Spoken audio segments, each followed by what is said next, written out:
사랑하는 형제자매 여러분, 이 시간에는 철로역정 60번째 교제에 대해서 신앙인의 교제를 삼가하고 조심하기를 권면하는 말씀을 드리겠습니다. 두 순례자는 혼미하고 몽롱해서 졸거나 잠들기도 쉬운 미기 땅을 피차 간증을 들으면서 잘도 넘겼는데, 그때 두 사람이 불렀던 성스러운 노래소리는 신앙의 고백이 되었습니다. 죄인 괴수 무지한 자 예수 품에 안기워 모든 죄짐 벗기시니 나의 왕은 내 주 예수. 하나님이 세우신 예수 그리스도는 죄인 괴수 우리에게 모든 것이 되시네. 죄인 괴수 불의한 자 예수 품에 안기워 공로 없이 의인 되니 나의 구주 예수 그리스도. 죄인 괴수 불결한 자 예수 품에 안기워 거룩함을 이루었네. 나의 성결 내 주 예수. 죄인 괴수 멸망할 자 예수 품에 안기워 속죄부활 완성하니 나의 구속 내 주 예수. 그리고 후렴을 다시 덧붙이면 하나님이 세우신 예수 그리스도는 죄인 괴수 우리에게 모든 것이 되시네. 이 찬미를 드렸습니다. 자, 이제 우리가 이 하나님의 사람들처럼 신앙이 침체되거나 소망이 흔들릴 때 주님이 나를 부르시고 구원하신 그 큰 사랑을 회고함이 얼마나 필요한지를 우리에게 말씀하고 있습니다. 신자가 주님의 은혜와 인도를 잃어버리면 또 낙심하기가 쉽지요. 잠들기도 쉽지요. 졸게 되기도 하고 게으르기도 쉽지요. 졸음마귀, 태만마귀는 신자뿐만이 아니라 교역자에게도 오고 신앙의 선배나 직분자에게도 오니 초신자야 말할 게 없지요. 이래서 항상 깨어있고 근신해야 될 것이 우리에게 주어진 과제입니다. 이렇게 미기 땅을 무사히 통과한 후에 곧바로 교지라는 곳에 이르러 잠신이란 이 친구를 만나게 되었습니다. 차갈 땅 교자 땅 지자, 잠시 잠자 믿을 신자. 이름 그대로 하면 차갈 땅 지역에 사는 잠깐 믿음을 가진 자. 이게 이 사람의 이름이에요. 그는 처음에는 신실한 마을 출신 친구를 만나서 죄를 깨닫기도 하고 회개도 하고 눈물도 흘리고 구원을 얻는 것 같더니 얼마 못 가서 나쁜 친구를 만나 다시 귀한 믿음을 저버리고 타락해서 악에 빠지기 시작했습니다. 베드로후서 2장 22절 말씀에 참 속담에 이르기를 개가 그 토하였던 것에 돌아가고 돼지가 씻었다가 더러운 구덩이에 도로 누웠다. 이 말씀이지요. 우리는 이런 믿음을 신실하게 끝까지 지키지 못한 자를 여호와를 만홀히 여기고 물러가고 사람을 하나님보다 더 사랑하거나 사람을 하나님보다 더 두려워하는 자로 여기고 있습니다. 그러나 두 순례자는 이런 참신에게 속아 넘어가지 아니했습니다. 도리어 두 사람은 자갈 땅 출신 잠신이가 왜 진리의 길, 영생의 길, 참된 구원의 길을 버리고 나간지를 연구해서 신앙의 거울로 삼게 됐습니다. 자, 미도 형제가 분석한 잠신이의 타락한 원인을 네 가지를 말씀드리겠습니다. 첫째로 잠신이가 겉으로는 죄를 깨달았지만 속으로는 진정한 회개가 없었다. 두 번째, 종의 마음을 가져서 하나님을 두려움보다 사람을 두려움이 더 강해서 결국 하나님을 떠난 거다. 세 번째로 사람들의 눈치나 사람들의 체면, 그리고 사람들의 이목이나 거칠의 비난을 부끄러워했기 때문에 그렇다. 네 번째로 죄라는 것이 얼마나 무섭고 그 결과가 얼마나 비참한가를 몰랐기 때문에 그러하다. 여러분, 로마서 6장 23절 말씀에 죄의 삭은 사망이라는 말씀을 깨달았으면 더 좋을 뻔했습니다. 이렇게 잠신이의 타락 원인을 조목조목 말하는 것을 듣고 있던 순례자는 옳은 말이라고 칭찬을 해주고, 이번에는 또 자기 자신이 순례자가 바라본 잠신의 타락 원인을 이렇게 덧붙였습니다. 첫째로 하나님을 바라보는 믿음이 없어서 그랬다. 히브리서 11장 6절에 하나님을 바라보는 믿음이 필요하지요. 두 번째로 인간의 종말, 즉 죽음 문제와 사후 심판을 생각하지 않아서 그렇다. 히브리서 9장 27절에는 한 번 죽는 것은 사람에게 정해진 거고 그 후에 심판이 있다고 말씀했지요. 세 번째로 잠신에게는 참 회개와 주님을 만나려는 간절한 기도가 없었다. 향락에 대한 절제가 부족하고 게으름에 사로잡혀서 근신이 없고, 이 모습이 하나님 앞에서 내가 남에게는 전파한 후에 자신은 버림을 당할까 두려워하라는 고린도전서 9장 27절 말씀이 이 말씀과 생각을 여러분들이 해보시기 바랍니다. 네 번째로 중생하지 못한 자를 가까이해서 그렇다. 신령한 성도를 멀리하고 중생하지 못한 사람을 가까이하고 성회에 참석하지 않고 죄의 자리에 쉽게 자기 자리를 차지했던 이게 타락의 원인이 됐습니다.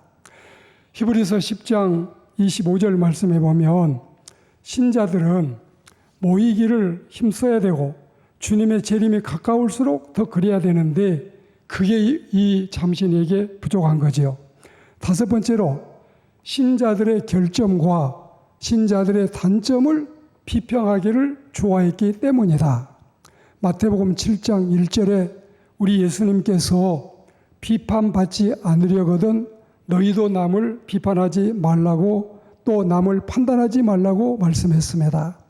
여섯 번째로 성도들과의 진정한 교제가 불성실해서 그렇다. 주님과 우리는 같은 포도나무에 붙어있는 가지처럼 형제자매가 교제가 필요하지요. 그리고 일곱 번째로 언어 사용이 은혜스럽지 못해서 그렇다.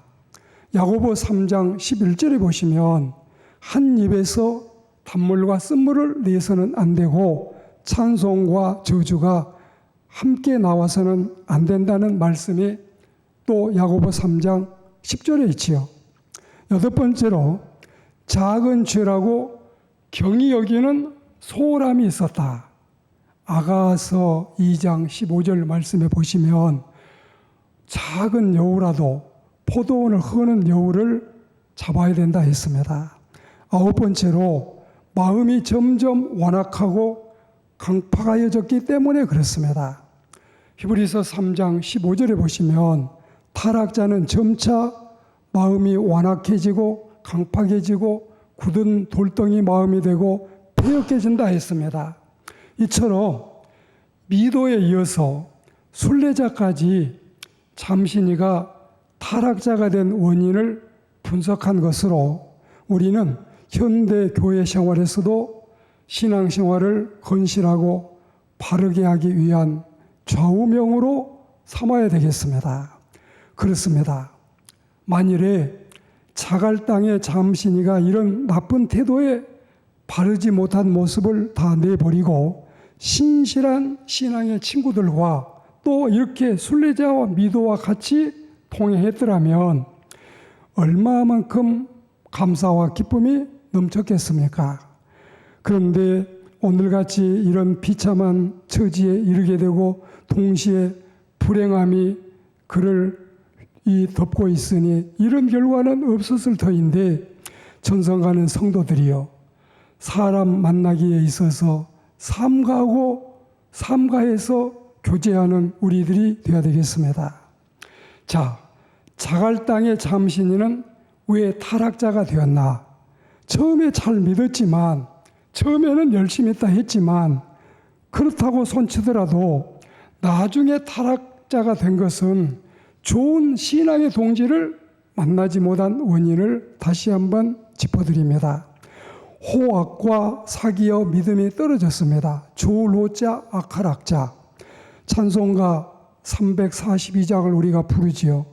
내 친구를 삼가 잘 선택하고 너의 언행을 삼가 늘 조심하라. 잘 이기는 자는 상 받으리니 너 낙심치 말고 늘 전진하라. 이 찬송을 우리의 찬송으로 불러야 되겠습니다. 그리고 잠신이는 순례자와 미도까지도 유혹하려고 들었습니다.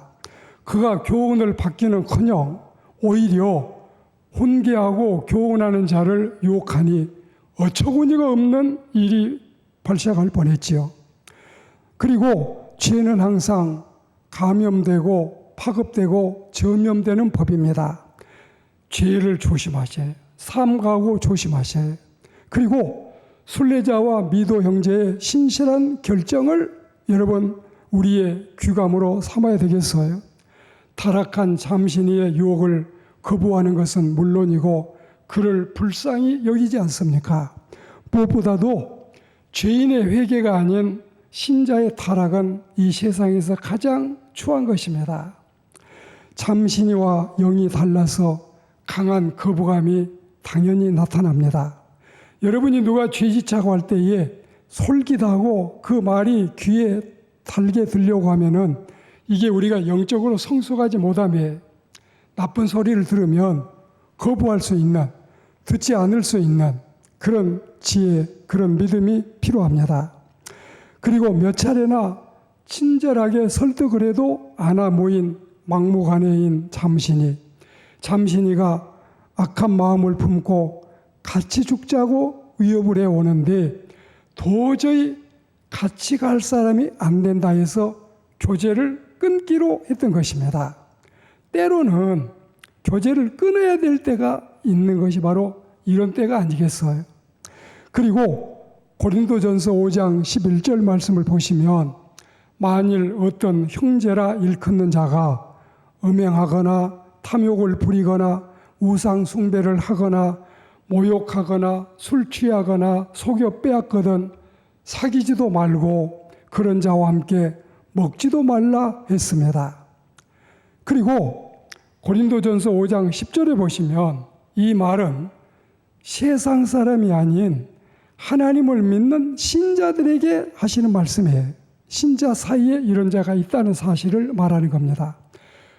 그리고 고린도전서 5장 12절 말씀에는 이방인 판단이 아닌 신자 가운데서 판단할 일이고 13절에 보시면 밖에 있는 사람은 하나님이 심판하시려니와 이 악한 사람은 신자인 너희 중에서 쫓아내라. 이 말씀이에요. 오늘 마지막 결론의 말씀은 신자에게 있어서 복되고 형통한 길이 어디냐? 악한 꾀를 쫓지 않는 같이 망할 필요가 없지요. 같이 그 악한 꾀를 쫓지 말아야 같이 망하지 않는 겁니다. 죄의 길에 서지 않는, 그리고 함께 죽을 일이 뭐가 있습니까? 죄인들이나 죄에서 죽게 버려둬야지 권면해도 안 되는데 우리는 그 길을 떠나야 되겠습니다. 그리고 오만한 자와 동사가지 않는, 같이 벌받을 이유가 뭐가 있겠습니까? 자갈당의 잠신이처럼 일시적이고 감정적인 신앙을 갖지 말아야 되겠습니다. 좋은 신앙을 가진 선한 신앙의 동지들, 믿음 좋은 장로님, 믿음 좋은 권사님, 믿음 좋은 집사님을 만나는 게 우리의 복이 되겠습니다. 그런 자와는 교제하지 하는 것이 우리에게 복이지만 반대로 그렇게 믿음이 신실하지 않는 자와 교제하는 것은 우리 영혼을 좀먹고 우리의 영혼을 갉아먹는 참으로 가슴 아프고 슬픈 일이 되겠습니다. 예수 그리스도를 변함없이 사랑하는 모든 자와 함께하고 우리도 변함없이 주님을 사랑하는 하나님의 사람들이 되기를 주의 이름으로 권면합니다.